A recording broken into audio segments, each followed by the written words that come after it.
এবার আমরা দেখব PostgreSQL এ কিভাবে ডেটাবেস এবং টেবিল ক্রিয়েট করতে হয়। তো আমরা ইনস্টলের সময় আমরা এরকম দেখছিলাম, ইনস্টল করার পর আমরা যদি pgadmin4 যদি ওপেন করি তাহলে এরকম ইউজার ইন্টারফেস আমরা দেখতে পারি। এখন আমরা যদি এই সার্ভার এখানে যদি ক্লিক করলে আমরা দেখতে পাচ্ছি PostgreSQL 17 এবং 18। এখানে আমরা যে কাজটা করব PostgreSQL 18 এখানে আমরা ক্লিক করব অ্যারো সিম্বলে ক্লিক করলে এখানে আমাদের কাছে চাচ্ছে পাসওয়ার্ড। এই পাসওয়ার্ড কোনটা? আমরা ইনস্টলের সময় যে পাসওয়ার্ড দিয়েছি সেটা।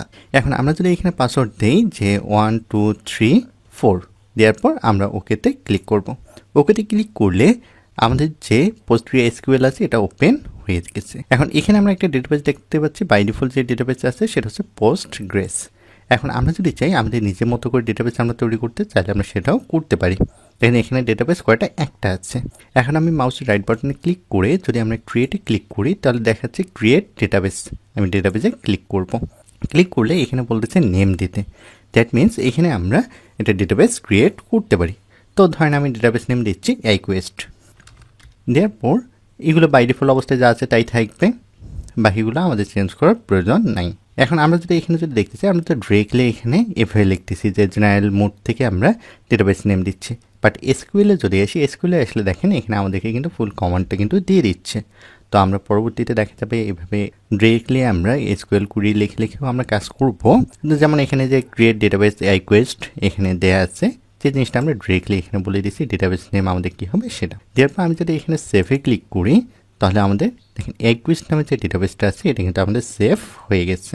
এখন আমরা এই যে iQuest নামে যে ডেটাবেসটা আছে দেখেন এখানে কিন্তু নিচে স্কিমাস লেখা আছে। স্কিমাসে যদি আমরা ক্লিক করি তাহলে একটু নিচের দিকে দেখেন আমরা টেবিল দেখতে পাচ্ছি। তো আমরা এখন যে কাজটা করবো, আমরা যদি এই টেবিলের অ্যারোটায় ক্লিক করি তাহলে দেখেন এখানে কোনো টেবিল নাই। আমাদের এখন যে কাজটা করতে হবে টেবিল ক্রিয়েট করতে হবে। টেবিল ক্রিয়েট করার জন্য আমরা যে কাজটা করবো মাউসের রাইট বাটনে ক্লিক করব। রাইট বাটনে ক্লিক করার পর আমরা ক্রিয়েটে ক্লিক করব। আফটার দ্যাট হচ্ছে টেবিল, এখানে আমরা ক্লিক করব। ক্লিক করলে এখানে দেখেন আমাদেরকে কি বলতেছে যে ক্রিয়েট টেবিল, এবং এখানে কি বলতেছে নেম দিতে বলতেছে। এখন আমরা টেবিল নেম কি দেব? ধরেন আমরা টেবিল নেম দিতে যাচ্ছি, আমরা আমাদের যদি ওয়েবসাইটে যাই iQuest.org-তে, এখানে আসলে ধরেন আমাদের এই কোর্সগুলো অ্যাভেলেবেল আছে। Become a Python developer, data analysis, data engineering, after that machine learning, deep learning এবং Django and backend API development with Python. এই কোর্সটা আমি নিজেই নিয়ে থাকি। আমরা চাচ্ছি এই কোর্স 6টার জন্য আমরা একটা টেবিল ক্রিয়েট করব। এই টেবিলের ভিতরে দেখা যাবে এই কোর্স সম্পর্কে ইনফরমেশনগুলো দেওয়া থাকবে। এক্সাম্পল হিসেবে আমরা যদি ধরি এখানে কোর্স নেম, কোর্সের টিচারের নেম, ক্লাস কতটা, ধরেন এই টাইপের ইনফরমেশন দিয়ে আমরা চাচ্ছি একটা টেবিল ক্রিয়েট করতে। তাহলে আমরা যে কাজটা করব সেটা হচ্ছে আমরা এখানে নেম দেব কোর্স। দেওয়ার পর আমরা এখানে যদি আসি যে পাশে লেখা আছে কি কলাম। এখন এই টেবিলে এক্স্যাক্টলি কি কি কলাম থাকবে এই কলামগুলো আমরা চাইলে এখান থেকে ডিরেক্টলি ডিফাইন করতে পারি। দেখেন প্রথম হচ্ছে যে দেয়া আছে কলাম নেম ডেটা টাইপ। প্রথমে আমাদেরকে কলামের নেম কি হবে সেটা দিতে হবে। দেন হচ্ছে ডেটা টাইপ কীরকম হবে, আমরা চাইলে লেন্থ দিতে পারি, স্কেল দিতে পারি, নট নাল দিতে পারি, প্রাইমারি কি দিতে পারি এবং ডিফল্ট ভ্যালু আমরা দিতে পারি। তাহলে সবগুলো আস্তে আস্তে আমরা দেখবো ইনশাল্লাহ। এখন হচ্ছে আমি যদি এখানে অ্যাড নাও এখানে যদি ক্লিক করি তাহলে এখানে দেখেন আমার যে কলামের যে ডেটাটা আসবে বা প্রথম যে কলামটা হবে সেই কলাম নেমটা আমরা দিয়ে দেবো। ধরেন প্রথম আমি কলাম নেম যেটা দেবো, ধরেন আমি নেম দিচ্ছি, দ্যাট মিনস কোর্স নেম। এখন হচ্ছে এই কোর্স নেম কোন টাইপের হবে। এখন আমরা যদি যে কোনো ব্রাউজারে আসি, ব্রাউজারে এসে আমরা যদি একটা জিনিস দেখি PostgreSQL ডেটা টাইপস, তাহলে PostgreSQL এর যে অফিসিয়াল ডকুমেন্টেশন আছে 18, আমরা চ্যাপ্টার 8-এ যদি আসি আসলে দেখেন এখানে ডেটা টাইপ সম্পর্কে ডিটেলস আলোচনা করা আছে। আমরা এখান থেকে যদি আসি যে দেখেন বেকএন্ড যখন ব্যবহার করব তখন এখানে ডিসক্রিপশন বলে দেওয়া আছে। আমরা যদি দেখা যায় যে ইন্টিজার ব্যবহার করি সেক্ষেত্রে আমরা এরকম ব্যবহার করতে পারি। দ্যাট মিনস আমাদের কোন কোন টাইপের ডেটা টাইপ আছে সব জিনিসগুলো এখানে বলে দেওয়া আছে। আচ্ছা, এখানে আসার পিছনে যে রিজনটা হচ্ছে আমার সেটা হচ্ছে দেখেন ডেটা টাইপে আমরা ক্যারেক্টার ভ্যারিং ইউজ করতে পারি, আবার এটা এলএস হিসাবে ভার্কারও ইউজ করা যায়। তো আমরা দেখা যাবে যে নেম অবভিয়াসলি ক্যারেক্টার টাইপের হবে, যে কারণে আমরা চাইলে এখানে ডিরেক্টলি ক্যারেক্টার ভ্যারিং আমরা ইউজ করতে পারি এই ডেটা টাইপটা। ওকে, আবার দেখা যায় এলএস হিসেবে ভার্কার যেটা থাকে সেটাও ইউজ করা যায়। এখন আমরা যদি এখানে আসি ডেটা টাইপটা তাহলে আমরা কী দেবো, ক্যারেক্টার ভ্যারিং। আফটার দ্যাট আমরা এখানে চাইলে লেন্থ আমরা দিতে পারি, না চাইলে আমরা ফাঁকাও রাখতে পারি। আপাতত আমি এটা ফাঁকাই রাখতেছি। এরপর নট নাল। নট নাল বলতে কি, এই যে নেম নামে যে আমি কলামটা তৈরি করতেছি, এই কলামে আমরা চাচ্ছি না যে কোনো নাল ভ্যালু যাক। দ্যাট মিনস এই ফিল্ডে অবভিয়াসলি আপনাকে ভ্যালু দিতেই হবে। তাহলে এটা আমরা সিলেক্ট করে দিচ্ছি। প্রাইমারি কি, কারণ নেম কখনো আমরা প্রাইমারি কি হিসেবে দিতে পারি না। তো আমরা প্রাইমারি কি হিসেবে নেমটাকে ধরেন হ্যান্ডেল করা ডিফিকাল্ট হয়ে যাবে, কারণ ধরেন সেম নামের ব্যক্তি অনেকজন থাকতে পারে। যেমন এক্সাম্পল হিসেবে যদি আমরা ধরি যে রিমন নামে তো অনেক ব্যক্তি থাকতে পারে, সো এটা প্রাইমারি কি কিন্তু হতে পারে না, যে কারণে আমরা প্রাইমারি কিটা আমরা ফলসেই রেখে দিচ্ছি। এরপর হচ্ছে নতুন আরেকটা আমি ফিল্ড নেব, যে ফিল্ডের নাম দিচ্ছি ইনস্ট্রাক্টর। দ্যাট মিনস এই কোর্সে ইনস্ট্রাক্টরকে তার নাম আমরা দিয়ে দেবো। দেন হচ্ছে এখানে আমরা সেম ইনস্ট্রাক্টরও যেহেতু আমার এ থেকে জেডের ভিতরে হবে, সেই কারণে আমরা এখানে দিচ্ছি ক্যারেক্টার ভেরিং। লেন্থ আমি ফাঁকা রাখতেছি নট নাল। অবভিয়াসলি এখানে আমাদেরকে ইনস্ট্রাক্টর নাম দিতে হবে, যে কারণে নট নাল এটা আমি এখন এটাকে কি করে দিচ্ছি, ট্রু করে দিচ্ছি। দ্যাট মিনস এখানে অবভিয়াসলি আপনার ডেটা দিতেই হবে। দ্যাট মিনস এটা আমি সিলেক্ট করে দিয়েছি। এটাও প্রাইমারি কি হতে পারে না। এরপর আমরা আরেকটা নেব, যে ফিল্ড আমি নিচ্ছি, এই ফিল্ডে ধরেন এই কোর্সটা কত মাস জুড়ে হয়ে থাকে। তো আমি যদি এখানে দেই ডিউরেশন, এটা হতে পারে 2.5 মান্থ, এটা হতে পারে 4.5 মান্থ বা 4.2 মান্থ, এরকম হতে পারে। তো আমি এখানে আরেকটা কলাম নেম দিচ্ছি ডিউরেশন। অবভিয়াসলি আমার এটা কি হবে, যে 0 থেকে 9-এর ভিতর হবে, যে কারণে এখানে আমি ব্যবহার করতেছি ইন্টিজার। এটা হতে পারে 1 মান্থ, 2 মান্থ, 3 মান্থ, এরকম যে কোনো কিছু হতে পারে। এখানেও আমি নট নাল দিয়ে দিচ্ছি। অ্যান্ড ফাইনালি আমি আরেকটা ফিল্ড নিব, এই ফিল্ডের নাম দিচ্ছি আইডি অবভিয়াসলি 1 2 3 4 বা 101 201 এই টাইপের হয়ে থাকে। তো এখানে আমি যে কাজটা করতে পারি সেটা হচ্ছে আমি সিরিয়াল ব্যবহার করতে পারি ডেটা টাইপ হিসেবে। আমি এখানে দিচ্ছি সিরিয়াল। তো এই ডেটা টাইপ নিয়ে আরও ডিটেলস আলোচনা আছে, তখন আমি আরও ডিটেলস আলোচনা করবো, বাট এখানে যতটুকু বোঝাচ্ছি এতটুকু বোঝার চেষ্টা করেন। এখানে সেম জিনিসটা আমি নট নাল আমি এটা সিলেক্ট করে দেবো, দ্যাট মিনস ট্রু করে দেবো। অ্যান্ড এটাকে আমরা প্রাইমারি কি হিসেবে দিতে পারি, কারণ আমাদের আইডিটা কখনো কিন্তু দেখা যাবে ডুপ্লিকেট হবে না। সো এটাকে আমরা প্রাইমারি কি হিসেবে দিয়ে দিচ্ছি। তাহলে এরপর যদি অ্যাডভান্সে এই জিনিসগুলো আছে, আপাতত এইগুলো নিয়ে আমাদের কাজ করার প্রয়োজন নেই, এগুলো আমরা পরবর্তীতে আলোচনা করব। দেখেন আমি এখানে ডিরেক্টলি জেনারেলে আমি বা এখানে যদি কলামে আসি, কলামে ডিরেক্টলি আমি এই কাজটা করছি। আবার এসকিউএলে যদি দেখি, এসকিউএলে দেখলে দেখেন আমার কিন্তু এক্স্যাক্টলি কোডটা এরকম। আমরা এর পরবর্তীতে দেখা যাবে ডিরেক্টলি কুড়ি আমরা লিখবো।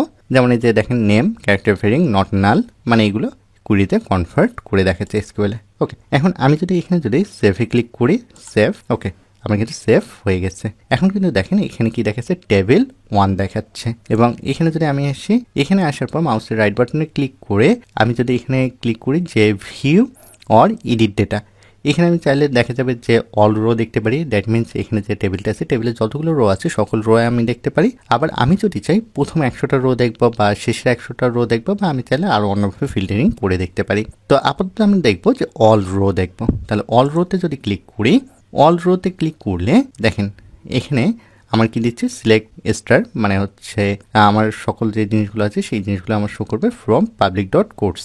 মানে পাবলিক ডট কোর্সে যা যা আমার দেখা গেছে যে ডেটা আছে সেগুলো শো করবে। বাট এখন অবধি কিন্তু আমরা এখানে কোনো ডেটা কিন্তু ইনসার্ট করিনি বা এই টেবিলটাতে, যে কারণে এখানে কোনো কিছু আমাদের দেখাচ্ছে না। এখন আমি যদি এখানে যদি ডেটা ইনসার্ট করি, ডেটা ইনসার্ট করার জন্য আমরা এখানে যদি আসি নেম, যে এখানে প্রথমে নেম দেই, নেম হিসেবে ধরেন আমি দিচ্ছি মেশিন লার্নিং। দেন হচ্ছে ইনস্ট্রাক্টর নেম, আমি ইনস্ট্রাক্টর মেশিন লার্নিং কোর্সটা নিয়ে থাকেন শাকিল ভাই, আমি এখানে শাকিল দিচ্ছি। এরপর হচ্ছে ডিউরেশন হচ্ছে 3 মান্থ, আমি এখানে দিলাম 3 ইন্টিজার টাইপের। অ্যান্ড আইডিটা আমাদের ডিফল্ট আইডি চলে আসবে। আমি যদি এটাকে যদি সেভ করি, যে এখান থেকে যদি আসি, আমি এখান থেকে যে সেভ ডেটা চেঞ্জেস এখানেও করতে পারি। আমি জাস্ট এখানে ক্লিক করব। ক্লিক করলে দেখেন এখানে আমার কি দেখাচ্ছে, যে আইডি 1, দেন হচ্ছে ডিউরেশন 3, ইনস্ট্রাক্টর শাকিল, এবং নেম হিসেবে মেশিন লার্নিং দেখাচ্ছে। আমি যদি আরেকটা ডেটা যদি ইনসার্ট করি, আমি এখানে দিলাম যে ধরেন অ্যাড রো, আমি এখানে দিলাম যে একটা কোর্স জ্যাঙ্গো কোর্স আমি নিজেই নিয়ে থাকি, ধরেন আমি এখানে কোর্স নিলাম জ্যাঙ্গো। দেন হচ্ছে ইনস্ট্রাক্টর আমি দিচ্ছি নোমান। কোর্স ডিউরেশন আমরা ধরতেছি যে 4 মান্থ। দেওয়ার পর আমি যদি এটাকে যদি সেভ করি, দেখেন এখানে এই যে এই বাটনটা হচ্ছে আমাদের কি, সেভ ডেটা চেঞ্জেস, এখানে ক্লিক করলে দেখেন এখানে আইডি 2 আসতেছে, ডিউরেশন 4 মান্থ, এবং ইনস্ট্রাক্টর নোমান। দ্যাট মিনস এই কোর্সটা আমি নিজেই নিয়ে থাকি।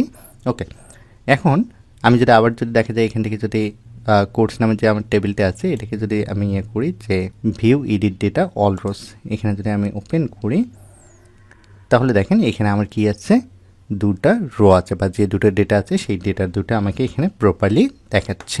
এরপর যদি আমরা আরেকটা ডেটা যদি আমরা অ্যাড করি, ধরেন অ্যাড রো দেওয়ার পর আমি দিচ্ছি আমাদের আরেকটা কোর্স আছে পাইথন প্রোগ্রামিং ল্যাঙ্গুয়েজের, আমি দিলাম পাইথন দিয়ে আমি এটাকে ওকে করলাম। এখানে ধরেন আমি ইনস্ট্রাক্টর নেম আমি ফাঁকা দিলাম এবং ডিউরেশনও ফাঁকা দিলাম। তারপর আমি যদি এখানে সেভ করি, সেভ করলে দেখেন এখানে কি বলছে, null value is contain instructor of relation course violates not null constraint. That means আমাদের এখানে নট নাল দেওয়া আছে, বাট এখানে কিন্তু আমরা এমটি দিয়ে দিয়েছি, দ্যাট মিনস নাল দিয়েছি, যে কারণে এখানে প্রবলেম করতেছে। তাহলে ইনস্ট্রাক্টর হিসেবে আমরা আজিজুল ভাইয়ের নাম দিতে পারি, আজিজুল ভাইয়ের নাম দিলাম আমরা। দেওয়ার পর ডিউরেশন হিসেবে আমি এখানে 3 মান্থ দিচ্ছি। দেওয়ার পর আমরা সেভে ক্লিক করলে দেখেন এখানে আমার কিন্তু ডেটা সেভ সাকসেসফুলি হয়ে গেছে। তো আমরা যেখানে নট নাল দিয়েছি সেখানে অবভিয়াসলি আমাদেরকে কিন্তু ডেটা দিতে হবে, আদারওয়াইজ আমাদের ইরর চলে আসবে। এখন আমরা যদি চাই যে এখানে তো অলরেডি আমার 3টা কলাম আছে, এখন কোনো কারণে মনে হতে পারে আমার আরেকটা কলাম অ্যাড করার প্রয়োজন হতে পারে, সেক্ষেত্রে আমরা কীভাবে করব? সেক্ষেত্রে আমরা যে কাজটা করতে পারি যে আমার যে কোর্স নামের যে টেবিলটা আছে এই কোর্স টেবিলে আমি মাউসের রাইট বাটনে ক্লিক করার পর প্রপার্টিসে আমি ক্লিক করব। ক্লিক করার পর আমরা এখানে যে কাজটা করব, আমরা যদি কলামে আসি, কলামে আসার পর আমি অ্যাড রো করব। অ্যাড রো করার পর এখানে ধরেন আমি দিতে যাচ্ছি রো নেম ওয়েবসাইট দেওয়ার পর আমি এখানে সিলেক্ট ডেটা টাইপ যেটা আছে বা সিলেক্ট যে আইটেমটা এখানে দেখা যাচ্ছে, আমি এখানে যে কাজটা করব এখানে আমরা টেক্সট ইউজ করব। আমরা এখানে টেক্সট দিয়ে দিলাম। দেওয়ার পর এখানে আমি সেম কাজটা করব, নট নাল আমি সিলেক্ট করে দেব। এখন হচ্ছে দেখেন আমি যখন দেখা যাবে যে এই যে নট নাল করে দেবো, বাট অলরেডি তো এই যে আগের যে কলামগুলো আছে এই আগের কলামগুলোতে তো দেখা যাবে যে কিছু ডেটা ইনসার্ট করা আছে। এখন যখন হঠাৎ করে যখন দেখা যাবে এই কলামটা আমি অ্যাড করতেছি, তখন আগের যে রোগুলো আছে সেই রোয়ে তো এই কলামটা তো মিসিং ছিল, তাহলে আমার তো ইরর আসবে। তাহলে এই জিনিসটা আমরা কীভাবে রিসলভ করতে পারি? এই জিনিসটা আমরা রিসলভ করতে পারি এই যে এডিট রো যেটা আছে এখানে আমরা ক্লিক করব। ক্লিক করলে এখানে কনস্ট্রেন্টস যে লেখাটা আছে এখানে আমরা ক্লিক করব। এখানে ক্লিক করে আমরা এখানে ডিফল্ট যে কোনো একটা আমরা ভ্যালু দিতে পারি। তাহলে দেখা যাবে যে আমার অন্যান্য যে রোগুলোতে আমার আগে এই কলামটা ছিল না সেখানে ডিফল্ট একটা ভ্যালু অ্যাড হয়ে যাবে। আর নতুন যে আমার দেখেন যে আমি রোগুলো অ্যাড করবো সেখানে হচ্ছে আমরা চাইলে আমরা ডেটা দিতে পারি, আর যদি ডেটা না দেয় সেক্ষেত্রে এখানে ডিফল্ট যে ভ্যালুটা দেবো সেই ডিফল্ট ভ্যালুটা আমার চলে আসবে, সেক্ষেত্রে এই নট নাল কোনো ইরর ধরবে না। আমি এখানে n/a ইউজ করতে পারি, that means not applicable use করতে পারি। আমি দেওয়ার পর এটাকে সেভ করলাম। আমরা যদি এখানে ডিরেক্টলি ডিফল্ট ভ্যালু n/a দিই সেক্ষেত্রে আমাদের ইরর ধরতেছে। আমরা এটা সলভ করতে পারি কোটেশনের ভেতর রেখে। আমি এখানে যদি কোটেশন দিয়ে দিই, কোটেশন দেওয়ার পর আমি এটাকে সেভ করলাম, দেখেন এটা কিন্তু আমার সেভ হয়ে গেছে। এখন আমি যদি সেম কাজটা করি আবারও দেখা যায় এই কোর্সেস, এখানে মাউস রাইট বাটনে ক্লিক করলাম, ক্লিক করে view or edit data then all row এখানে যদি ক্লিক করি, এখানে ক্লিক করলে দেখেন এখানে যে ওয়েবসাইট আছে আমাদের 3টা এখানে যে রো আগের ডেটা ইনসার্ট করছিলাম এখানে কিন্তু ওয়েবসাইট ছিল না, বাট এখন কিন্তু দেখেন এই কলামটা যখন অ্যাড হয়েছে, অ্যাড হওয়ার সাথে সাথে কিন্তু এখানে যে ডিফল্ট যে আমি ভ্যালু দিয়েছিলাম সেই ডিফল্ট ভ্যালু কিন্তু এখানে চলে আসছে। এখন আমি যদি কোনো ডেটা অ্যাড করে দেখি, অ্যাড রো আমি এখানে দিলাম ডেটা অ্যানালাইসিস, দেন ইনস্ট্রাক্টর নেম দিলাম জেরিন ভাইয়ের নাম, এখানে ডিউরেশন হচ্ছে 3 মান্থ। আফটার দ্যাট আমি এখানে যদি দিই ওয়েবসাইট হিসেবে ধরেন আমি এখানে দিচ্ছি quiz.org যে লিঙ্কটা আছে সেটা আমি এখানে বলে দিচ্ছি https://quiz.org দিয়ে আমি ওকে করলাম। করার পর আমি যদি এটাকে যদি সেভ করি, দেখেন সেভ, এখানে কিন্তু আমার সেভ হয়ে গেছে। অ্যান্ড আমি যদি আবার যদি এটাকে যদি ওপেন করি ভিউ অল রো, তাহলে দেখেন এখানে কিন্তু আমার প্রপারলি কিন্তু সব কিছু চলে আসছে। তাহলে আমরা কিভাবে দেখা যাচ্ছে আমরা ডেটাবেস ক্রিয়েট করতে পারি বা কিভাবে আমরা টেবিল ক্রিয়েট করি এবং কিভাবে ডেটা আমরা ইনসার্ট করতে পারি, এবং আমরা দেখা যাচ্ছে যে নতুন কলাম যদি অ্যাড করতে চাই তাহলে আমরা সেই জিনিসগুলো কীভাবে করতে পারি এই জিনিসটা আমরা শিখলাম। এরপর দেখা যাবে স্টেপ বাই স্টেপ আমরা কীভাবে কোনো কিছু ইনসার্ট করতে হয় বা কুড়িগুলো কীভাবে লিখতে হয় বা কোনো কিছু ডিলিট করতে হয়, মডিফাই করতে হয়, এই জিনিসগুলো স্টেপ বাই স্টেপ আমরা দেখব। আমাদের যদিও দেখা যাচ্ছে আমরা ফার্স্ট এপি শিখতেছি, বাট এই ফার্স্ট এপি এর সঙ্গে যেহেতু আমরা PostgreSQLটা করতেছি, তো PostgreSQL যদি দেখা যায় আমরা এই ডেটাবেসটা সম্পর্কে না জানি বা কোন কুড়িগুলো কী কাজ করে, সেক্ষেত্রে কিন্তু আমরা ফার্স্ট এপি খুব ভালো কিছু করতে পারবো না, যে কারণে আমরা কিন্তু এই ডেটাবেসটাও কিন্তু কভার করতেছি। সো এটা কিন্তু আপনাদের অ্যাডভান্টেজ হিসেবে কাজ করবে যাদের এই ডেটাবেস সম্পর্কে আইডিয়া নেই বা মোটামুটি আইডিয়া আছে বাট ক্লিয়ার কনসেপ্ট নেই, তাদের জন্য কিন্তু অনেক বেশি বেনিফিট হবে। তো আপনারা সবাই প্র্যাকটিস করেন, আর প্র্যাকটিস করার সময় যদি কোনো প্রবলেম ফেস করেন সেক্ষেত্রে ভিডিও ডিসক্রিপশন বক্সে গ্রুপ লিঙ্ক দেওয়া থাকবে, সেখানে জানালেই অ্যান্সার পেয়ে যাবেন।